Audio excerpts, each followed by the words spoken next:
Welcome back to Well, That's Interesting, the only podcast you'll ever need. Yep. That's right. It's the only one. You don't need any other ones. This is it. The only one you'll need. And luckily, it's the only podcast ever. Yes. So that works out. Yeah, we're so lucky to be pioneers in this art form. I am Jill Chacha, and I am with the artist, Marissa Riley. Thank you. I am a podcast artist, and I just threw up in my mouth a little bit.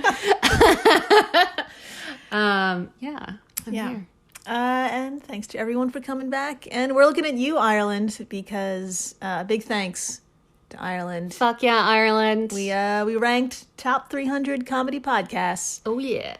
In Ireland. Oh yeah. In our world tour, which will, that's the goal, is a world tour. We want to tour. Absolutely. We want to get this on the road and we are artists. do this live. We want to do this live. We want to art in front of you. Yeah. We want to art in your faces. Art hard. Art loud. Yeah. So Ireland, along with Argentina and Mexico and Israel, all those countries, thank you. And everyone listening, thank you. But yeah, Ireland sounds incredible to go to. It sounds I cannot wait. Fucking amazing. I went there at 19. I don't remember a goddamn thing.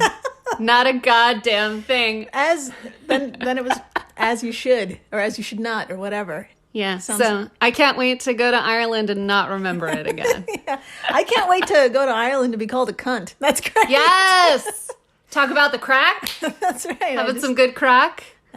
Which is the word for fun in Ireland. Yes. I don't know if that's the exact translation. Please write us exactly how to translate it. But when someone says, how's the crack, they sort of mean like... The good times. How's it going? Mm-hmm. Is it fun? Gotcha. Yeah. Yeah, different here. We'll tell you how the crack is here too, so don't worry. Speaking of crack. Yeah. Yeah. Great transition. Yeah. Best transition ever. That's the art part. That's the art part. Very shining through. Very creative.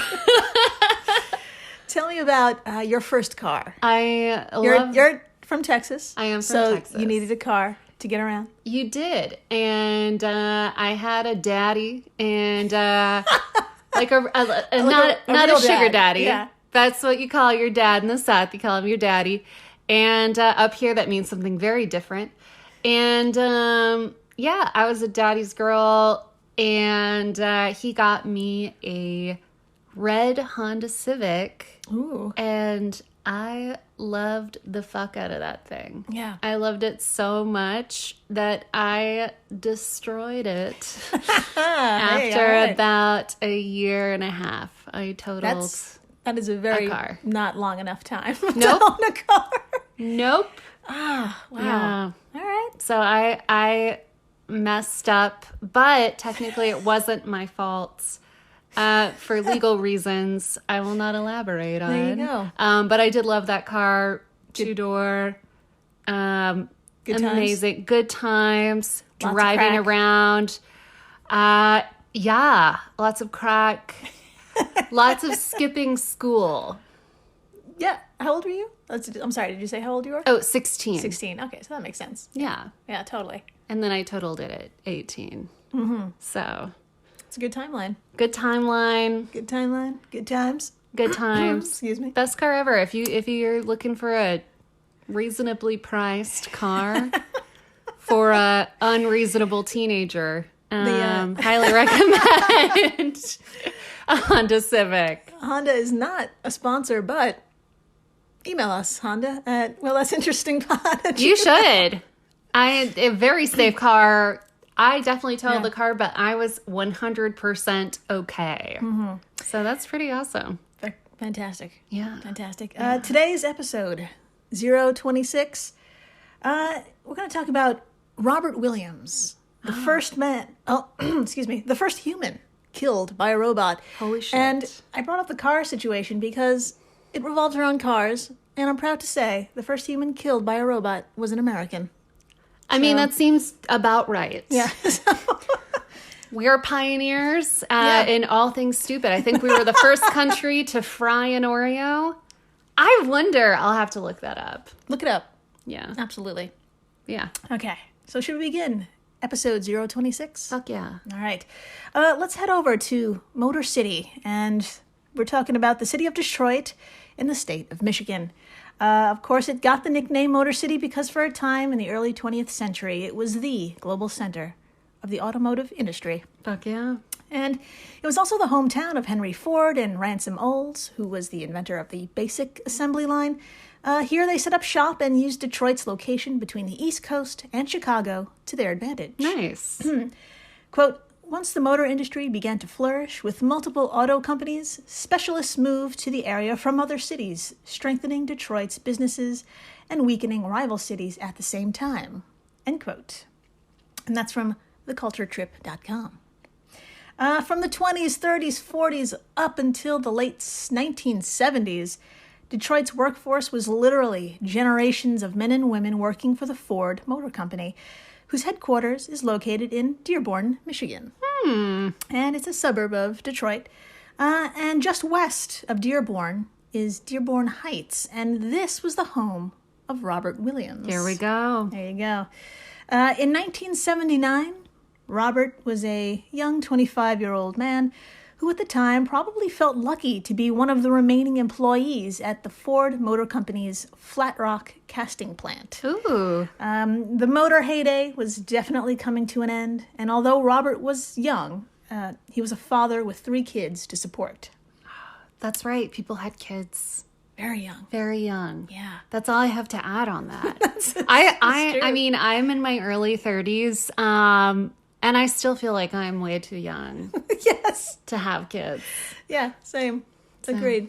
And I'm guessing he was probably like 22 with 3 kids. Yeah, if I remember, the oldest I think was 8 years old. God. Yeah. Oh. So when January 25th, 1979 rolled around, it was as any other cold winter day in Michigan, and Robert showed up to the plant and took his place on the factory floor like he'd done so many other times before.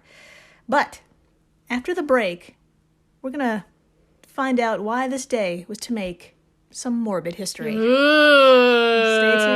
tuned. Hello, everyone. You may recognize me as Gabby from the History of Everything podcast. And my name is Brenna, and you don't recognize me from anything yet. Together, we're 2 scientists who explore all of the weird little questions and conspiracies of the universe in our new podcast, Mystery of Everything. Everything has an explanation. We hope. But that is what we're here to figure out. We will dive into the science behind many popular conspiracy theories, such as vaccines causing autism, flat earth theory, and was the moon landing fake? And if so, why the heck would anyone even do that? But it's not just conspiracies. There's a lot of cool mysteries that we will attempt to use science to explain, such as near-death experiences, what made the Vikings go berserk, and can I control my co-host with MK Ultra? Wait, what? Anyway, make sure to check out the Mystery of Everything podcast everywhere where you find your podcasts. We're the All Creatures Podcast. Each week, Angie and I explore and share amazing details about the many animals we share our world with. Plus, Chris and I are both PhD scientists and educators. So we do the deep dives in the scientific research and then come back and share what we learn in a fun and casual way. We also speak with other scientists, animal experts, activists, and many other conservation enthusiasts from all over the planet. So you can find the All Creatures Podcast wherever you get your podcasts. Hey everyone, Jill Chacha here from Well, That's Interesting, and I am absolutely thrilled to tell you about Spotify for podcasters. I use it, I love it, and it all started by downloading the free Spotify for Podcasters app, which has all the tools you need in one place to record and edit your masterpiece of a podcast. Spotify for Podcasters also distributes your show to all major platforms. So when you hit publish, your episodes will stream not only on Spotify, but I'm talking about the Apples, the Googles, Stitcher, Good Pods, the other ones. You get the idea. And you can monetize your podcast with no minimum listenership required. You could also set up monthly subscriptions and record ads just like this one. So what are you waiting for? Download Spotify for Podcasters today and start changing the world. Oh, and please, stay interesting. And we're back. We are so back. We're so back. And during the commercial break, Marissa cut some pills. So that still goes along with our whole crack theme. Yes. That I did not expect. I have to clarify, I'm not just like cutting like some oxy I scored or something, which if you're going through that, it's okay. There are resources. But I got a special pill cutter because I have to cut my anti-anxiety pills in half now. Mm-hmm.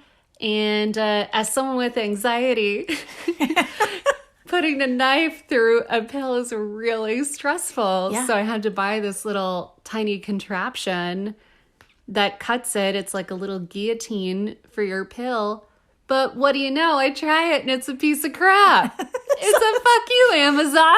So you have anxiety about the thing working correctly now. Yeah. And now I have anxiety about how, do I get another one? Do I just keep dealing with the big scary knife? What a world. Yeah, this is your life. This is my life. So, anyways, end of story. Well, keep us updated on your pill adventure. I will. I would love to. Excellent. Okay, so where were we? Robert is at the factory. Right, yes. Takes his place onto the factory floor. Now, I'd like to show you a picture of the Flat Rock casting plant. And would you be so kind to give us some details about just like the way it looks and the size of this damn thing? Abso-fucking-lutely. All right, here is a photo. This is a very big plant. I'm having a hard time like conceptualizing what I'm looking at. Okay, so it's an old photo and it just looks like the biggest factory in the world. It looks like the size of like a football field or two. Mm-hmm. And since it's a factory, it's got all of the, I don't know what to call it, the chimneys. Like the stacks? The stacks. That's what you call it. The stacks, the tubing and whatnot is coming out of one side. Looks like there's a big parking lot over here. Yeah, so right at the upper right-hand corner, that's the parking lot. Look how small the cars are compared to the factory. It's this thing is huge. Yeah. This thing is gigantic. And is this another parking lot that I'm looking at? It looks like maybe the electrical grid part of it. I see. It's like the power supply, yeah. Which looks like, the size of a parking lot. Which is gigantic. The fact that they need like another parking lot just for the electrical supply. Yeah. Ridiculous. And it's just giant. It is absolutely enormous. It took 3 years to build. It takes up 3 million square feet, over 400 acres. Holy shit. Yeah. At full capacity, there's around 3,500 employees. Wow. And in 1979, they focused on producing V8 engines and casting parts. And by casting is like just what you think it is. Quote, manufacturing process in which a liquid material is usually poured into a mold and then allowed to solidify, end quote. So we're casting. Sense. Yeah, casting. And that's from Wiki. Now, last I checked, cars have a shit ton of parts, so you need a lot of storage once they're all made. And this is where Robert comes in. Uh-huh. Yeah. Now, Robert was one of 3 operators of a parts retrieval system. And it took 3 people because this parts retrieval system, was a 5-story, 1-ton mechanical arm. Holy shit. Yeah. Now picture that mounted on tracks, making it mobile. Okay. Okay. So what I'm picturing is like a giant, so like a robot arm. Yeah. But also similar to like, those toy machines they would have at the grocery store where you could put in a quarter and then the claw. That's it. It's like then you would get a shitty toy that you were so excited about because it never happened. There you go. And only like men in their 40s could actually figure it out for some reason. Because they're there all day. They're there all day. Yeah, it's like a combination of the two. Okay. Think of a horrifying arm with a graspy hand. Ooh, graspy hand. Sorry, everyone. So the arm had to get around those millions of square feet to retrieve whatever part was needed, stored away in fields of tall, densely packed rows of shelves. And every time it removed or added an item, a computer system within it kept an inventory. Okay.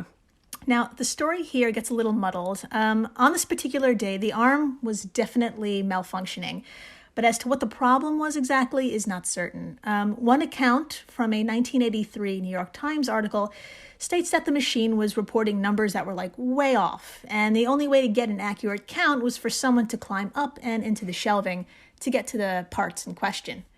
Another account from the Ottawa Citizen, this reported that the machine arm wasn't operating fast enough, and Robert went into the shelving to get the parts himself. It's so funny because I like when something's not working for me at my nice, comfortable work from home on a computer job, like I get so grumpy, but I can't imagine if like when my Outlook isn't working. Right. Or Slack is down. Or Slack is down, and we're all like, oh, my life is over. But Yeah. this is like an actual giant machine where if it's not working, All production is like, it's fucked up. It's fucked. Yeah, exactly.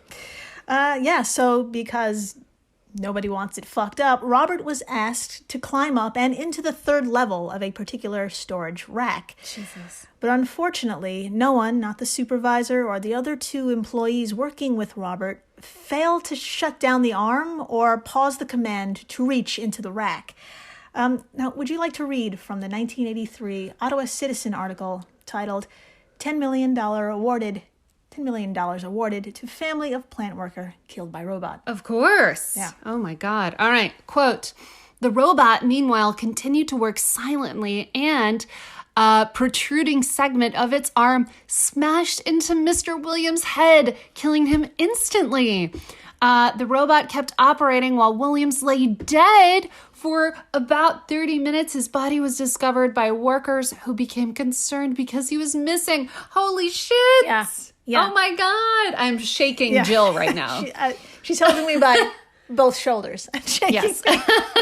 Yeah, I can't imagine just like walking into that scene of like a massive arm just silently putting away items, and there's like a crushed human being. That is so Such haunting. So just to be clear, this 5-story, 1-ton arm moving through the air punched Robert in the back of the head because he was looking at the parts and not aware of what was happening behind him. Clearly unintentional, but quoting howstuffworks.com, quote, there simply weren't safeguards in place to protect Williams. No alarms notified him of the approaching arm, and no technology could alter the robot's behavior in the presence of a human. In 1979, the artificial intelligence involved wasn't sophisticated enough to do anything to prevent such a death. End quote. Now, you're probably maybe wondering who made this thing. Yeah. And that's a great question. The arm was designed by the Unit Handling Systems Division of Litton Industries. That's Litton. And Litton wasn't a mom-and-pop shop. They were a large defense contractor for the United States government. Wow. And they owned a shit ton of other non-military defense companies, like really random shit, like Royal Typewriters and Stouffer's Frozen Foods. No way! I've had some good Stouffer's in my day. If you had Stouffer's Frozen Foods, your money helps make giant arms. Wow. That crush things. So, Damn. What a world, yeah. What a world. So Robert's family, rightfully so, demanded accountability. There's clearly a design flaw here. 4 years of litigation finally led to a trial in 1983. A jury of 3 men and 3 women deliberated for nearly 3 hours and found Litton Industries liable for Robert's death. Fuck yeah. That's right. And the jury suggested $10 million for damages. And would you like to guess how much that would be in today's money? Oh my God. Maybe 100 million? Close. 27. 27. Okay, I'm not even close. My original guess was 60, and I was like, higher. Oh, man. So about 27 million in today's money. Now, Litton settled with the Williams family for an undisclosed amount in exchange for not having to admit negligence or any wrongdoing. But they couldn't sweep this under the mechanical rug completely, however. Once word got out about the nature of Robert's passing, it even gained the attention of Guinness Book of World Records, who knighted Robert Williams the title of first human killed by a robot. Wow. Yeah. And if you think that's bonkers, well, just 2 years later, around the world, it happened again. Oh no. Yeah. In 1981, Kenji Urata was a maintenance worker at the plant for Kawasaki in Japan. A robot was malfunctioning, and to get to it, he decided to jump over a safety barrier rather than open it. Oh, no. Yeah, and that was his fatal mistake, because if he opened it, it would have automatically shut down robot operations. So Got it. when he approached the robot and began to repair it while it was still powered, well, would you like to read what happened next? Of course. Yeah. Oh, my God. All right, quote. It pinned him against an adjacent machine. Holy shit. And either crushed him or stabbed him in the back. Other workers in the family, not in the family, other workers in the factory were unable to stop the machine as they were unfamiliar with the operation. End quote from Kenji's wiki page. There you go. A robot literally stabbed him in the back. Yeah, yeah. Wow. There's- Possibly. Possibly, yes. Oh, Yeah. my God. And the coworkers are just watching. 'Cause they Watching. can't- There's nothing you can do. Yeah. So Wow. now, to our friends out there who make robots, we really feel for you, because when one design flaw meets one human making a mistake, the consequences may end up in the Guinness World Record. And that's our story for today. I wonder, this makes me wonder about other, like, has Siri killed anyone on accident? Ah, Or didn't someone die playing Pokemon Go? that's happened. Yeah, That's definitely that's happened. People have gotten hurt Like- just from not paying attention. Yeah. Yeah. I wonder, like, how many deaths iPhone is accountable for. We could definitely look that up. Yeah. That could be something we do. It's after got to be a this. lot. Yeah. What a morbid topic to bring up as we like stare into an iPhone right now. and yeah, into screens. Ooh, just something to consider, something to think about. Yeah. And please keep continuing to subscribe and rate and tell your friends about this podcast. Do it. Thank you, Ireland. Thank you, everyone around the world. Thank you, everyone. Y'all are the best. We have the best listeners. The absolute best. Because they're so interesting. They're so fucking interesting. Bye, guys. Bye.